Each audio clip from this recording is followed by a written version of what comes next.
Good morning, everyone. Etten Warrior here, reflecting today on another successful year of living, laughing, loving, and shooting apart little pixel aliens. It's a strange year to be a gamer. Every new release drops half broken, then gets patched a month later, and generally they still end up being pretty fun. When I was a kid, they shipped with game-breaking bugs, and you just had to shut up about it. Everyone seems to forget that.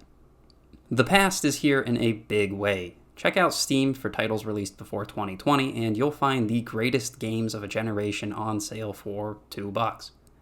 And this was largely a year of remasters, remakes, and sequels. Stalker 2, Helldivers 2, Space Marine 2, Dragon's Dogma 2, Silent Hill 2, 2. We're at an odd place. There's never been a better time for abundance as far as old games go, plus compatibility issues for a lot of the historic backlog are becoming increasingly infrequent. And yet, every other time I drop $70 on a new release, I end up disappointed. It's both a great time to be a gamer and a frustrating time. As someone perpetually stuck in the past, though, I really liked buying Shadows of Mordor and Portal 2 for $3. I say enjoy it while it lasts. It's only a matter of time before publishers realize their old backlog is competing with current sales and start restricting access. It'll be a bleak day. Unless you're nautically inclined, I guess. Moving on, let's take a look at what all I reviewed this year. And as for the games I didn't review, well, let's dig in. Helldivers 2. The servers were absolutely abysmal at launch, but it developed into a consistently fun experience after a few weeks. I enjoyed my time there, but haven't felt much of an urge to return. The constant bombardment of unlockables and updates on these modern live service games makes me feel like I'm chasing a carrot on a treadmill. It's a little painful. Warhammer 40,000 Darktide. Vermintide 2 was the best Fantasy Horde co-op experience I ever had, and Darktide is the best co-op sci-fi slasher I've tried. Playing Space Marine 2 really made me appreciate how impressively synergized Darktide's co-op mechanics are.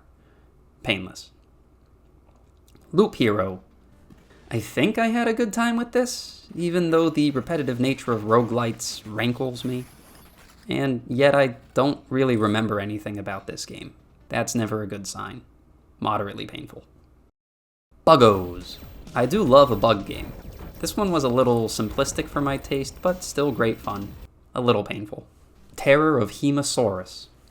On paper, I love stomping around a city as a knockoff Godzilla. And yet, somehow, this game just wasn't very fun for me. Limited combat options and a plot that missed the mark of juvenile and ended up striking square between hostile and sanctimonious. Very painful. Ashes 3 Hard Reset. Hell yeah, Snake Plissken meets Mad Max in a throwback shooter that carefully chooses what it modernizes. Passion oozes out of every pixel. That's a painless. Lorne's Lure. I gave up on this one about 2.5 hours in. It had a neat concept, and I think platformer fans would eat it up, but a dull color palette and repeatedly dying to gravity isn't for me. Extremely painful. Cookie Clicker. How the hell haven't I gotten all the achievements yet? 400 hours in. One of the most painful games I've ever encountered. I will continue playing it. X-Morph Defense. It's half twin-stick shooter, which I'm awful at, and half tower defense, which I'm middling at. And somehow it's really engaging. Tower defenses where you can alter the enemy's track with obstacles are always my favorite. And this game boasts some pretty impressive graphics and physics considering it's an indie release from 2017. Slightly painful. Total War Warhammer 3. I spent a lot of time this year grabbing 100% of the achievements on this one. It's the weakest of the series, suffering from oversimplification and samey factions. I'm pretty exhausted by it at this point, and yet if they release a new faction, I'll come crawling right back. Moderately painful. Songs of Silence. I didn't get a chance to review this lush, Art Nouveau-inspired auto-battler. It's got a little of that Heroes of Might and Magic overworld charm, an interesting story campaign, and yet it made the baffling decision to style activatable cooldown-based abilities after a deck for no apparent reason. The AI in combat was also incredibly stupid, and a single summoner unit would basically make your army invincible. I'm going to say moderately painful, but it definitely has potential. Dustland Delivery. I refunded this game as soon as I finished the tutorial, entered a bar, and was confronted with a handful of catgirls and a wall of stats listed under each. Just a little too gribbly for me in this moment of time. I guess false starts count as extremely painful. Terra Nil. I couldn't get into this one at all, but it seems like a decent puzzle game for a gamer more interested in the cozy sphere. I ended up refunding it, so extremely painful. ADOM. I've been playing Ancient Domains of Mystery for like 20 years, and I don't know if I've ever actually gotten past the third dungeon. I only noticed it had a Steam release this year. I used to have it on a flash drive I'd carry around with some SNES ROMs and Barkley Shut Up and Jam Gaiden and some other free stuff on it. It's a nice throwback, still perfectly playable, but I kind of doubt I'll ever actually finish it. Moderately painful. Stronghold Definitive. Growing up sucks. I used to have enough time to try a bunch of strategies against some real bullshit level design over and over and over. The game's still good, it's only me that's changed. Slightly painful. The Last Stand Legacy Collection.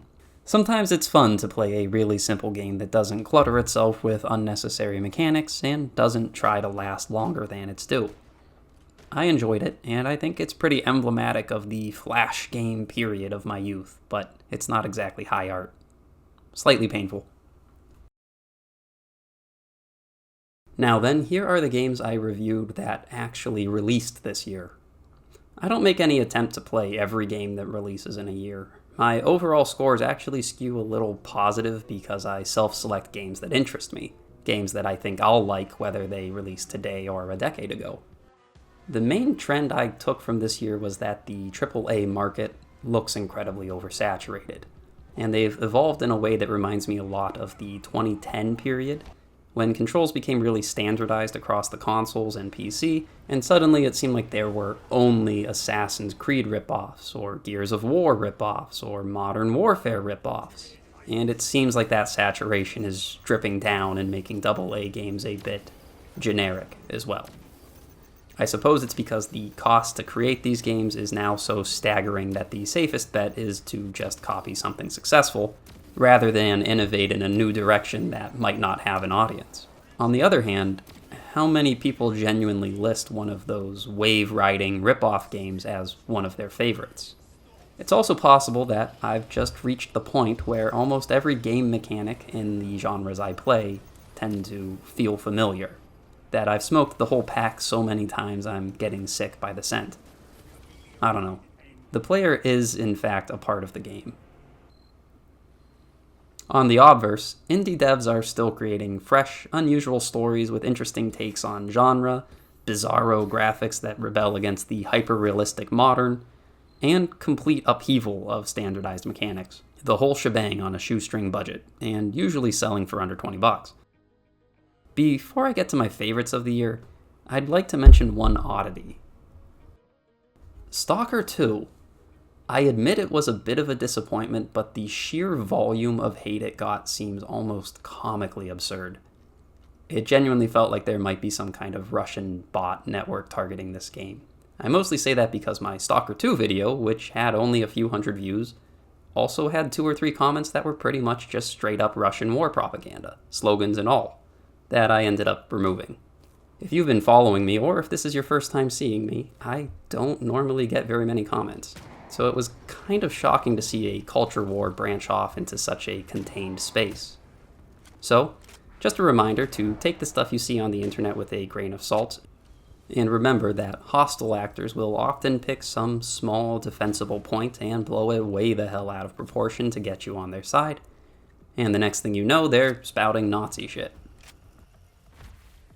And a much less serious secondary reminder that full-price games tend to lose like 30% of their cost after the first year. It's a hype-based industry. I'm constantly playing the games I desperately wanted 3 years ago, and the truth is, they're still awesome even at $10. So, moving on. My favorite game of the year that technically released this year was Empires of the Undergrowth. I love a weird niche RTS, and it's a tradition that desperately needs to make a comeback. The field is worse off without games like Paraworld or Impossible Creatures. It's a lot easier to look favorably on a game when it's the only one of that type that's come out in a while. And as I've said before, when you play a game a week all year, you tend to really crave novelty over games that are just really well put together iterations of old tropes. That being said, I think my favorite all-around game I've played this year is actually Warhammer 40,000 Darktide.